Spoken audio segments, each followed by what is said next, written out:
Una protesta particular en Michigan. Gaby, ¿de qué se trata? Bueno, básicamente, recordemos, Michigan fue protagonista de distintos episodios de protestas armadas. En este caso cuando fue... estaban todos armas largas allí frente al Capitolio. Exactamente, y incluso llegaron a ingresar al Capitolio en algún momento. En este caso, los que protestaron fueron los peluqueros y barberos, que lo que hicieron fue justamente en la puerta del Capitolio armar una especie de mega peluquería, si se quiere, en las escalinatas del Congreso de Michigan, y cortaron gratuitamente, protestando obviamente por el tema de la cuarentena, porque ellos en definitiva son una de las actividades que no está permitida que funcionen, y aparte porque hubo el caso particular de un peluquero que abrió a pesar de la prohibición y le clausuraron y le quitaron la licencia, digamos, como peluquero. Bueno, acá estamos viendo un eslogan de campaña, ¿no? De Donald Trump, exactamente, porque en esto también se mezcla la política. Sí, ¿no? Recordemos que Michigan es demócrata, digamos, está gobernado. Michigan es demócrata, y hay que decir que la gobernadora es uno de los focos principales de ataques de Donald Trump.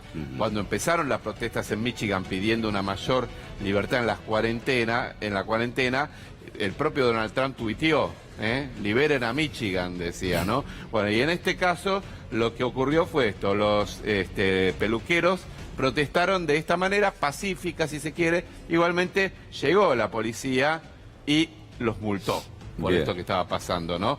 Y hay que decir una cosa: Michigan es uno de los estados que más casos tiene de coronavirus y que ha tenido por lo menos 5.000 muertos de los 93.000 que hoy tiene Estados Unidos, y es uno de los estados que también más aporta en cantidad de casos al 1,5 millones de casos que ha tenido los Estados Unidos hasta el momento. Así que bueno, una nueva protesta, distinta si se quiere. Los multaron igualmente, pero esto tiene que ver con que la cuarentena dura en Michigan, se supone que sigue hasta el próximo 28 de mayo y hay posibilidades de que la prorroguen. Hay un estudio de la Universidad de Columbia en Estados Unidos que dice: si hubiesen arrancado en marzo, unas semanas antes, a tomar medidas, hoy tendrían 36.000 muertos menos en ese país, ¿no? Sí, un estudio que hace incluso la curva de cómo hubiese evolucionado, tomándose apenas unos días antes.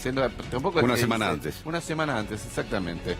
Dice, tendríamos 35.000 personas muertas menos. Esto es decir, casi un poco más de un tercio de los muertos que hoy tiene los Estados Unidos. Exactamente. Bueno, bien, nos vamos a Miami. Miami, justamente en Florida ocurrió esto. Mega fiesta. Han flexibilizado mucho en Miami, hay que decirlo. Mega fiesta. Autos particulares, 3.000 personas participaron de esta fiesta, ilegal, ¿no? Hay que decirlo, no era una fiesta legal. ¿Y qué pasó? La policía captó esto, se dio cuenta de esto se convocó mucho por redes sociales y demás, y llegó al lugar. Y cuando llegó al lugar hubo enfrentamientos muy fuertes con las personas que estaban en esta fiesta. ¿Y qué pasó? Bueno, en definitiva, hubo disparos. Están acusando a la policía de haber en definitiva actuado en forma racial, porque dice, en una fiesta donde había un alto porcentaje de comunidad afroamericana, y lo que señalan es que actuó violentamente la policía, y hay denuncias de abuso policial en la represión de esta fiesta. A ver, ayer mismo en Miami se vio una imagen del vicepresidente Mike Pence comiendo con otra persona en una tienda de comidas rápidas a 50 centímetros de distancia y sin barbijo. Uno del ¿no? otro. Pero bueno, esto fue una fiesta... ¿Acá estaban sin barbijos también? Sí, sin barbijos, absolutamente. Hay una relajación muy grande en Miami, en Florida en general, con respecto al tema del coronavirus y la cuarentena. Y esta fiesta fue convocada en cierta medida por gente de la comunidad afroamericana.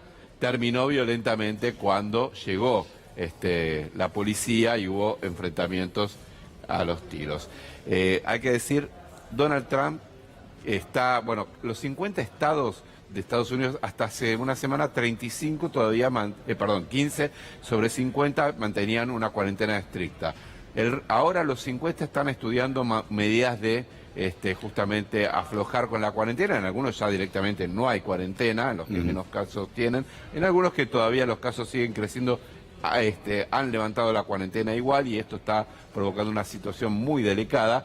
Pero Donald Trump se animó a decir, vieron, se puede volver a las actividades, y dijo que quería hacer una reunión, la reunión presencial del G7 en Camp Davis, allí en la histórica residencia donde se hicieron tantos acuerdos, cercana a Washington, y con el grupo de los las siete países más industrializados del mundo próximamente. Es decir, ya están las condiciones, dijo, estos países incluso ya están levantando la cuarentena, ya podemos hacer esta cumbre que se postergó en su momento y que ahora, bueno, él está animando para que se pueda hacer. Bien, en minutos que vamos a ver. Vamos a hablar sobre la situación en España. Sí. Por un lado, en Barcelona también se dieron situaciones bastante particulares con el tema de la cuarentena, que se empieza a aflojar o no y demás. Y vamos a hablar de Brasil, lamentablemente una situación complicada. Y también lo que me comentaste de cómo se dio misa en París ayer. Ajá, bien. Es llamativo, pero bueno, misa al fin. Misa. Automisa sería, Automisa, ¿no? mira vos, En vez de autocine, automisa. Está muy bien. Gracias, Gaby. Seguimos en